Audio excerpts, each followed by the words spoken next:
So I've talked about comedy duos in movies before. I mean, hell, I listed off a bunch of them in an old video once, but there are other kinds of creative duos in the world of film. Like, say, director and producer duos. I'm sure most of you are familiar with pairs such as the Russo brothers, the Coen brothers, the Wachowski sisters, the Farrelly brothers, as well as Phil Lord and Chris Miller. But what if we look towards the East for a second? Given how few of their movies tend to make it to the West, it can be easy to forget that Asia has an enormous film industry. Bollywood is absolutely huge, for instance, and if we look at China specifically, there is one company that we absolutely cannot ignore. That company would be the Shaw Brothers, and let me tell you, these guys took the whole creative duo thing one step further. Because they were a trio. Founded by the brothers Shaw Dun-ji, Shaw Dun-dae, and Shaw Dun-run in 1925, the company hit its stride in the 1960s and 70s, where they became known for their incredibly large output of kung fu movies. While many people would probably dismiss a lot of their stuff as trash cinema at a first glance, they did produce some classics, such as The 36th Chamber of Shaolin, Come Drink With Me, and the One-Armed Swordsman trilogy, all of which still influence cinema to this day. And sometimes their movies ended up inspiring other movies that then became cult classics all on their own. For example, The Flying Guillotine became Master of the Flying Guillotine, which was then referenced in Quentin Tarantino's Kill Bill, which also has certain scenes shot in the now defunct Shaw Brothers studio. That's not really relevant to today's video, but I just wanted to say this to give you some idea of how deep the Shaw Brothers' influence actually goes. You could sort of loosely compare them to the so-called King of B-movies Roger Corman and his company, New World Pictures. While they did focus on quantity over quality and a lot of their output is seen as schlock by many people, both companies nonetheless produced many noteworthy movies, gave lots of big names their start in film, and made an undeniable mark on the industry as a whole. Yeah, you make sure to enjoy those Lifetime Achievement Awards, Roger. God knows you earned them. But since we're talking about a Chinese company and we're already comparing them to Roger Corman, well, let's just say they were never shy of riding a trend. The Americans made a King Kong remake? Well, a year later we have The Mighty Peking Man. Oh, people like horror movies now? Well, it's time to make The Oily Maniac. Japan is releasing new trailblazers in the tokusatsu genre of transforming superheroes fighting giant monsters with shows like Ultraman, Kamen Rider, and Super Sentai. Well, guess who's here to get in on the action? Slap a Superman logo on the poster, call it Chinese Superman in his home country, and the masterpiece known to the rest of the world as the Super Infra-Man is born. This movie is one of the most bonkers things I've ever seen, not just in terms of kung fu movies, but also when it comes to superhero movies and general sci-fi fantasy action. It's messy, it's obnoxious, it's nonsensical, it's full of ridiculous monsters, cheesy special effects, and reused footage.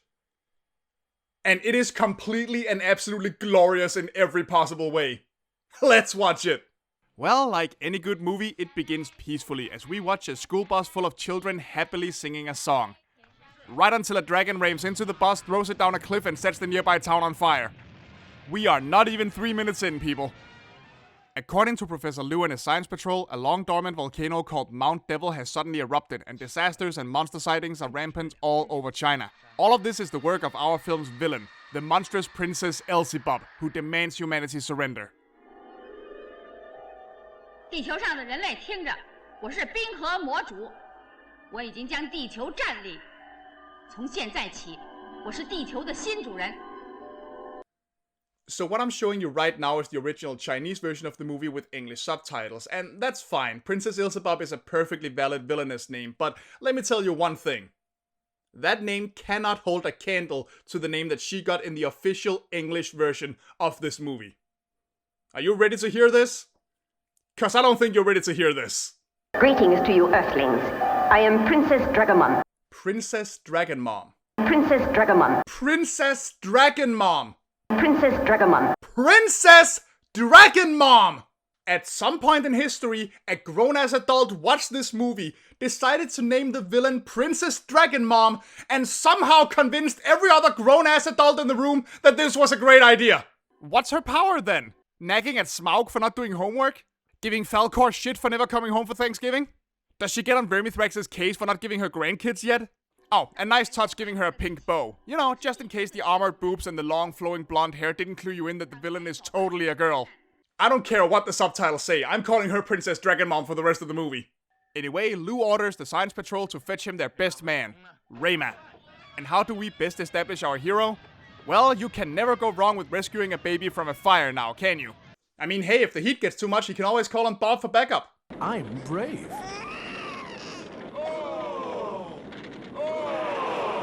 Of course, the professor already has a plan.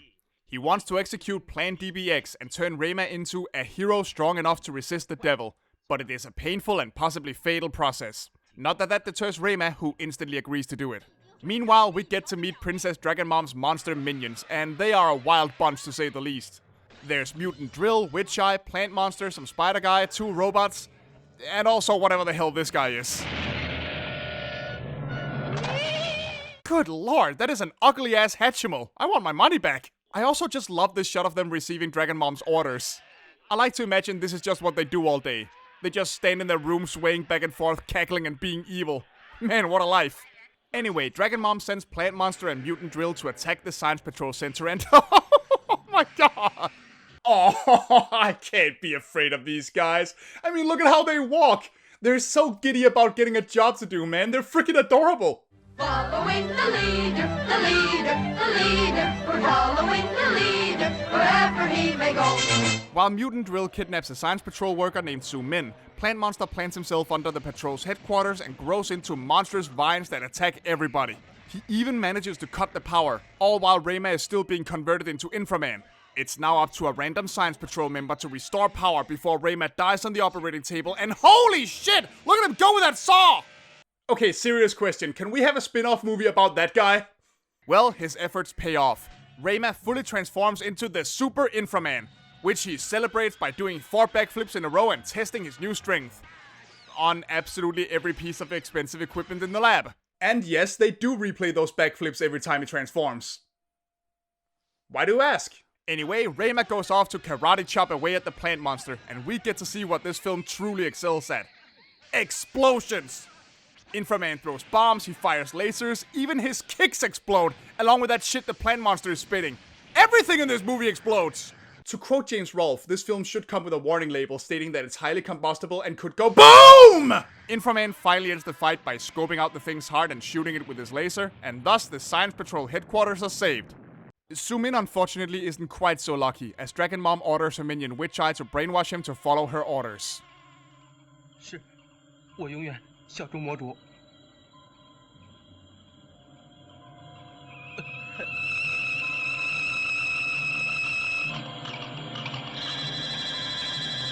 Oh god no, she's turning him into the Goosebumps opening.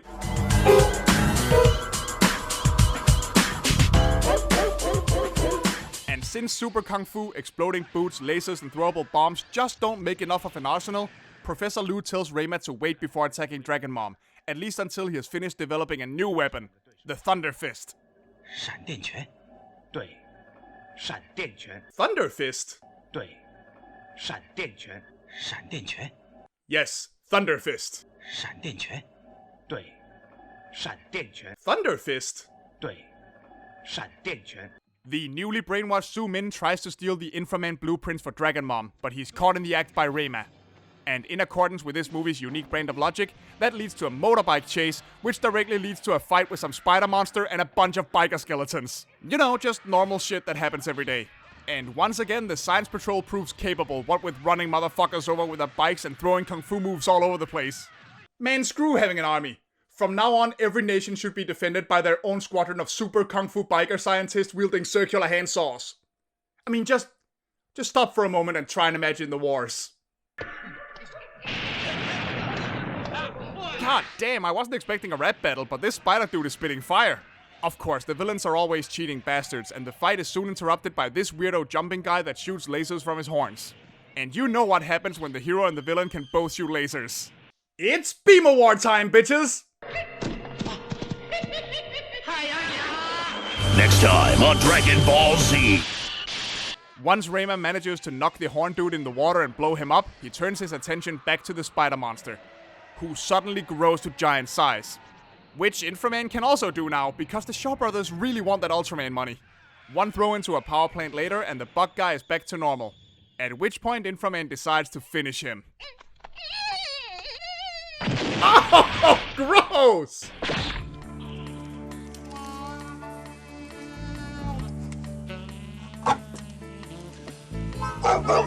Yeah, that's right. I'm bad. Less than pleased with the way things are going, Dragon Mom orders Mutant Drill and Su Min to go blow up the Science Patrol headquarters and... Wait a minute, didn't you just rescue this guy? Why would you send him? You know what? Whatever. And because we don't have enough stuff to focus on, we then meet Lu's daughter May, who is giving the little girl Lin here the obligatory mid-70s gender equality speech. 梅姐姐，有没有女超人呐？我长大了也做超人，好不好？好，不过做超人是要有条件的。什么条件呢？第一要身体好，第二要勇敢，第三要有自我牺牲的精神。 4, you need access to super science. 5, you need to be the leader's favorite kung fu biker scientist out of a whole squadron. And 6, you need to be willing to undergo potentially fatal cyborg surgery. The older boy with them, Xiao Hu, spots Mutant Drill and Su Min getting ready to blow up the Science Patrol headquarters when he sneaks into a cave. But unfortunately, this just results in both him and May getting captured and left to blow up along with the building. They only survive because Rayma shows up, sees Lin being all alone, and learns of the danger so he can save them. And so, with yet another plan failed, Dragon Mom sets her sights on kidnapping Lu instead. But thankfully not before Lu finishes building the Thunder Fist. 闪电拳， Yes, Thunder Fist. 闪电拳，对，闪电拳， Thunder Fist? 对，闪电拳，闪电拳。 Okay, guys, I feel like we're going in circles here. So what does this new weapon do, you ask? Well, let's just say it adds an N to the end of Rayma's name.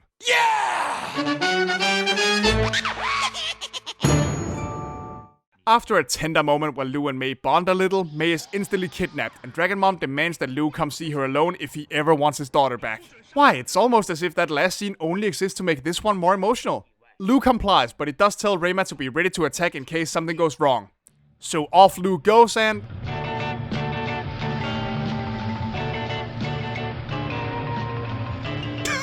I can't! How am I even supposed to comment on this, man? Just look at his face, this is gold! I just love the fact that Lu looks more mildly uncomfortable than scared or tense in any way. He looks like somebody farted on the boat and he's being too polite to call them on it. Once he arrives, Dragon Mom asserts her evilness by randomly throwing Su Min in a lava pit. She also demands that Lu should start making weapons for her and decides to freeze both him and his daughter in ice until he complies. She also tells us that a look at Inframan's blueprints revealed that he's solar powered, and that she plans to block out the sun with water vapors in order to incapacitate him. Not that this stops Rayma from arriving at what kind of looks like the elephant graveyard from Lion King and kicking ass against Mutant Drill and the Skull Minions.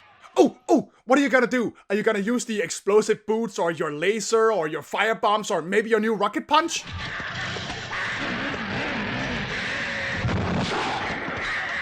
Or you can just throw your bike at the bad guy. That works too. So hey, have you had enough monsters yet? If not, then here's a random dragon dude to spice things up a bit. And the sun gets blocked out. Uh-oh. 雷玛，你的太阳脚完蛋了，看你还有什么办法？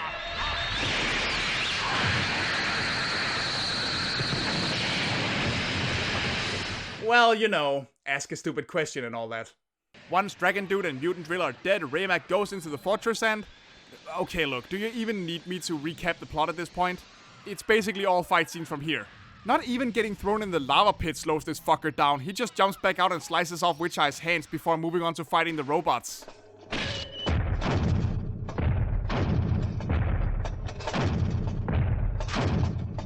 You might want to go grab a snack or something. This could take a while. Oh well, just kick the robots in the dick. I'm sure that'll work. Smelling a final fight coming on as Rayma defeats both robots, Dragon Mom is quick to retreat from the battle. I did not add that sound effect. It's in the movie. It just came out like this. Oh jeez, this is getting kinda hairy. I better skedaddle. Well, Dragon Mom can't keep running forever, and she finally decides to fight Inframan head-on herself. She transforms into her true draconic form, ready to have one final epic battle with... Okay, but Dragon Mom regenerates on the spot and...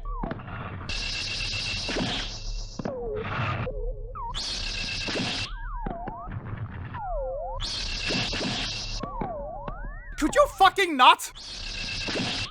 There's 37 more of me, asshole! Okay, so since decapitating the bad guy clearly doesn't work, Rayma decides to break out his ultimate weapon, the Thunder Fist! 闪电拳，对，闪电拳。 We get it! It's called a Thunder Fist! And apparently that's all we needed. One good smack with a Thunder Fist and Dragon Mom straight up disintegrates. Rayman rescues Lou and May from their icy prison, and the movie ends with all of them sailing off into the sunset, having saved the world from total annihilation. The end. Oh boy, what a ride this movie is. Like I said, this movie is completely bonkers. For as impressive as the martial arts is, this movie feels like 5 or so episodes of Ultraman were hastily crammed together, with the first act cut out of each and every one. On top of that, it commits the storytelling sin of having the hero be completely unstoppable. I mean, blocking out the sun doesn't work, throwing him in lava just annoys him, and even freezing him solid just slows him down for about a minute. In theory, this should make the movie incredibly boring, but it doesn't. Instead, it becomes so entertaining to watch in all its ridiculous glory. What you're seeing is like the movie equivalent of watching a kid take 2 of their action figures and bashing them together to make them fight, and I mean, I don't know about you guys, but I can't help but think that's wonderful. It's just endearing, goofy, kung fu superhero fun with absolutely no desire to be anything else whatsoever. Even Roger Ebert wasn't immune to the charm of this movie. He wrote that when they stop making films like Super Infra-Man, a little light will go out in the world. And I wholeheartedly agree. Like I said at the beginning, this movie is messy and obnoxious and borders on being downright nonsensical. And it's absolutely delightful as a result, and speaks directly to anybody's inner child. After seeing it, I'm not sure I would want to live in a world without it. And with that said, I'll see you next time, folks. Bye bye. Hey there guys, and thank you so much for watching my video about the Super Infra-Man, possibly the most insane superhero movie I've ever seen. If you enjoyed yourself, don't forget to click the like button and leave a comment. As always, I want to say a special thanks to Silvermoon Ravenwolf, Pocket Mouse, Andreas Wilsom, Warren Miller, Spatial Paladin, John G. Robinson, The Danish Penguin, and everyone else who supports me on Patreon. I really appreciate it, guys. Thank you so much.